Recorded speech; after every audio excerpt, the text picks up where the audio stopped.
mbili za jioni ndio muda sahihi wa mchezo wenyewe husika, mchezo wa raundi ya 3 baina ya Simba Sports Club dhidi ya Singida Black Stars. Story ambayo inaweza ikavutia zaidi ni aina ya wachezaji ambao waliachwa na Simba Sports Club, mmoja kwa ajili ya utovu wa nidhamu, lakini mwingine kwa kuto kuonesha kiwango na kuingia moja kwa moja kwenye kikosi cha kwanza cha Singida Black Stars. Hapa namzungumzia Jonathan Soa pamoja na Ladak Juma Chasambi.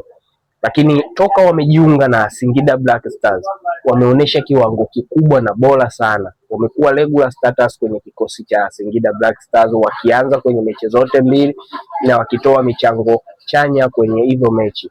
Jonathan Soa mpaka sasa ana goli 2, ni miongoni mwa top scorer wanaoendea kuwa wafungaji bora kutokana na mwanzo walioanza nao kwenye ligi. Ladak Juma Chasambi performance kubwa sana ameionyesha, anaendelea kuonesha kwamba si kwa bahati mbaya Simba walimuona kutoka Mtibwa na kumsajili, ingawa amekosa nafasi ya muendelezo kwenye kikosi, lakini anaonesha ni kwa nini yeye ni mchezaji mkubwa na alistahili kuchezea timu kubwa.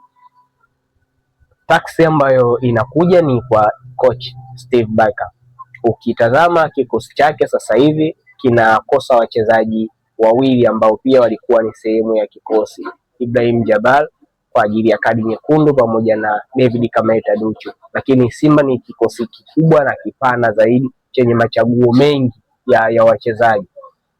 Eneo ambalo wanakosekana Ibrahim Jabal anaweza kuingia Yusuf Kagoma, lakini eneo analokosekana David Kameta Duchu anaingia Nathaniel Chirambo. Ni wakati mzuri sana kwa Chirambo kuingia kwenye kikosi kwa sababu anaweza kupata namna ya kumshawishi mwalimu kuendelea kumtumia yeye badala ya David Kameta Duchu kwenye mechi za muendelezo, na ameonyesha performance bora zaidi.